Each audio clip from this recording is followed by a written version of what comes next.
আমি জানি না তুমি আমার কথাগুলো বুঝতে পারো কিনা। যাই হোক, তুমি আমার উপর এত অভিমান করলে যে চলেই গেলে।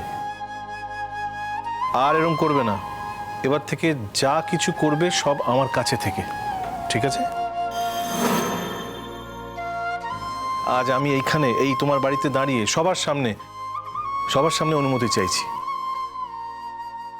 দয়া করে মিনিকে আমার হাতে তুলে দিন।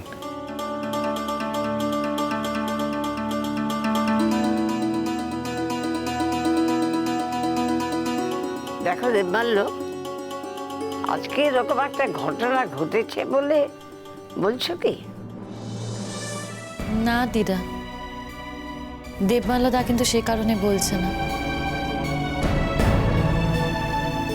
দেখো, আমরা কিন্তু কেউ দেবমাল্যদাকে আমাদের সঙ্গে নিয়ে নিই। দেবমাল্যদা কিন্তু নিজের মতো করে সোনা দিদিকে খুঁজেছে, এবং আজকে যখন স্টেজে উঠে দেবমাল্যদা গান গাইছিল, আমি ওদের চোখ মুখ দেখেছি দিদা। ভালোবাসা ছাড়া ওরকম গান কেউ গাইতে পারে না।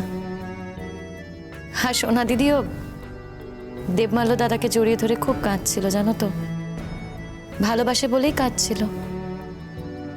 দিদা, আমি তোমাদের বলছি, আমি তোমাদের সবাইকে বলছি, দেখো তোমরা দেরি করো না, ওদেরকে আশীর্বাদ করো, ওদের বিয়ের দিনটা ঠিক করে ফেলো তাড়াতাড়ি।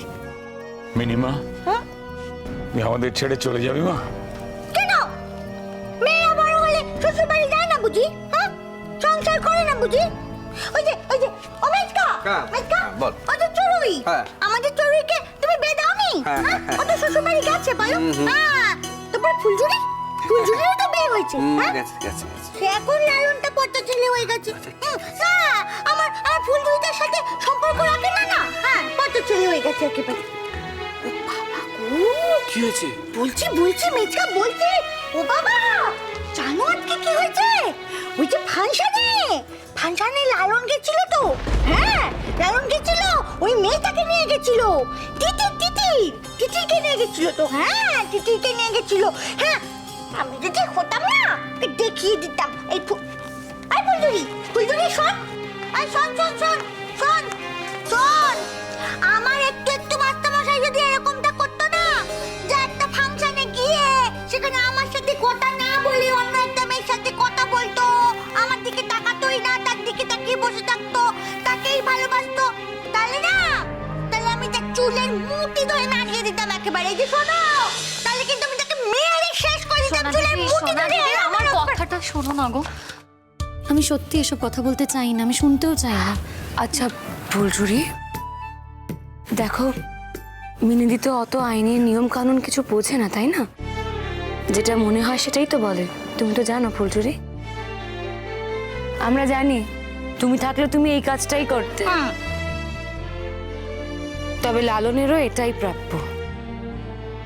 যাই হোক, আজকে এরকম একটা আনন্দের দিনে আমরা লালনকে নিয়ে কথা বলে তোমার মন খারাপ করতে চাই না, আর নিজেদেরও মন খারাপ করতে চাই না। বাবা, লালন এরকম করলো? হ্যাঁ,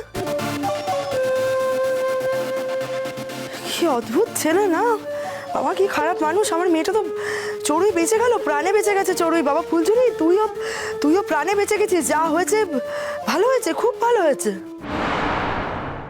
এখন কি এই সমস্ত আলোচনা করার সময়? আমার তো মনে হয় না। ঠাম্মি, মিনিদির বিয়ে কবে খাচ্ছি তাহলে? বলো। আরে আগে তো বুঝতে হবে যে দেবমাল্য সত্যি মিনিকে বিয়ে করতে চায় কিনা। ঠাম্মি, আমি আর কি করে বোঝাতে পারতাম?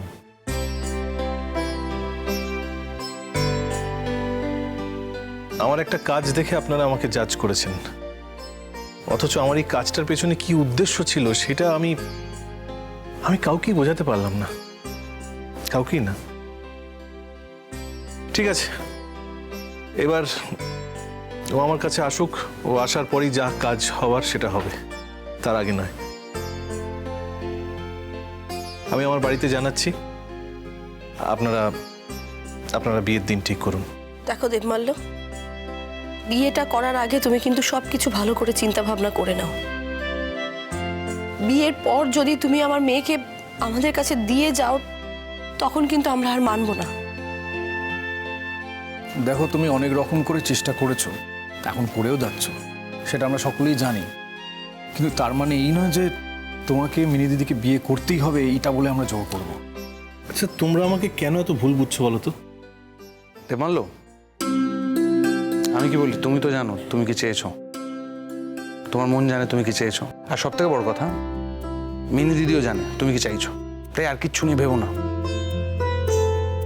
তুমি তোমার জায়গায় একদম ঠিক আছো। আমরা তোমাকে কোনোদিনই খারাপ ভাবতে চাইনি, মানে তোমাকে খারাপ ভাবার কথা আমাদের মাথাতেই আসেনি দেবমাল্য। কিন্তু কি জানো, মিনির সঙ্গে বিয়েটা সবকিছু ঠিকঠাক হয়ে যাওয়ার পরেও তুমি যখন দেখলাম একটু ডিলে করছো, মানে তখন আমাদের মাথাটা একটু, হ্যাঁ সেটা আমাদের ভুল ছিল, আমরা স্বীকার করছি এটা আমাদের একটা বড় ভুল হয়ে গেছে।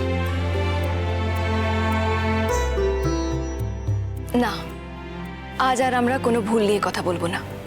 আজ তো ও পরিষ্কার বলছে যে ও বিয়ে করতে চায় এবং খুব তাড়াতাড়ি বিয়ে করতে চায়, তাই না?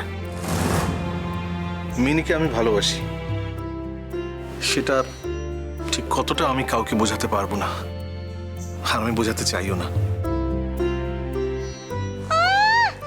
ভালোবাসি না ছাই। এই যে তুমি আমার ভালোবাসো, হ্যাঁ? ভালোবাসলে কি আর সেদিনকে ওরকম করে মায়াটা ছুঁড়ে দিতে পারতে? কি ভেবেছো মিনি সব ভুলে গেছে? আমার মনে অনেক দুঃখ আছে। হ্যাঁ বাপু, শোনো, তোমার এখন শাস্তি হলো তুমি যত তাড়াতাড়ি পারো আমাকে শ্বশুর বাড়ি নিয়ে চলো। ও বাবা, শোনো, আমার বিয়ের সময় কিন্তু আমার এই নতুন মামুনি আর কাকুকে বলতে ভুলো না জানো। হ্যাঁ, ওদের কিন্তু বলবে।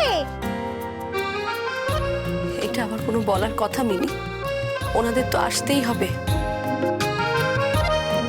ওনাদের জন্যই তো আজ আমরা তোমাকে ফিরে পেলাম মা। আপনাদের কিন্তু আসতেই হবে। আপনারা মিনিকে নিজের মেয়ে বলে মনে করেছেন তো, তাই নিজের মেয়ের বিয়েতে কিন্তু আপনাদের আসতেই হবে, আমরা কোনো কথা কিন্তু শুনবো না। কি ভালো খবর, হ্যাঁ বর্দি, কি ভালো খবর বর্দি। আমি বলেছিলাম টেনশন না করতে, যাওয়া বাড়ি আরেকটা মেয়ের বিয়ে হবে, চড়ুইয়ের বিয়ে হয়ে গেল, ফুলঝুরির বিয়ে হয়ে গেল, মিনির বিয়ে হয়ে যাবে এবার। শুধু ফুলঝুরির জীবনটা যদি একটু ঠিকঠাক হতো, আমরা সবাই সুখে থাকতাম, না শান্তি পেতাম সবাই। হ্যাঁ ফুলঝুরি, বেচারি ফুলঝুরির জন্যই মনটা একেবারে। ফুলঝুরির জন্য তোমার অত না ভাবলেও চলবে। ফুলঝুরি সবার থেকে আলাদা, ফুলঝুরি সাধারণ সংসার থেকে অনেক ওপরে। আর লালনকে একদিন ফুলঝুরির কাছে ফিরে আসতেই হবে। বড় মামি এলেই যে আমি আমার কাছে ওকে ফিরিয়ে নেব তা কিন্তু নয়। ও আর আমার কাছে কোনোদিনও আসতে পারবে না। হ্যাঁ, এটা সত্যি যে আমি ওকে ভুলতে পারবো না, কিন্তু এটাও সত্যি ওকে আর আমি আমার জীবনে চাই না। এসব তোমার অভিমান। আমি না এই বিষয়ে আর কোনো আলোচনা করতে চাই না। আচ্ছা মিনি, মিনি তোমার সঙ্গে আমার একটু কথা আছে। কি কথা গো, কি কথা? সে আছে, কথা আছে। বুঝেছি, বিয়ের কথা। বিয়ের কথা বলবে, বলো না, বিয়ের কথা বলবে। হ্যাঁ ধরে নাও তাই। আচ্ছা মিনিদি, যাও, তোমার একটু একটু মাস্টারমশাইকে নিয়ে তুমি ঘরে যাও। কতদিন তুমি আলাদা করে একটু একটু মাস্টারমশাইয়ের সঙ্গে কথা বলনি বলো তো? যাও চলো যাও। চলো, চলো একটু একটু মাস্টারমশাই। হ্যাঁ শোনো না, বলছি অনেক কথা আছে তোমার সাথে তো আমার, বুঝতে পেরেছো তো? এসো এসো।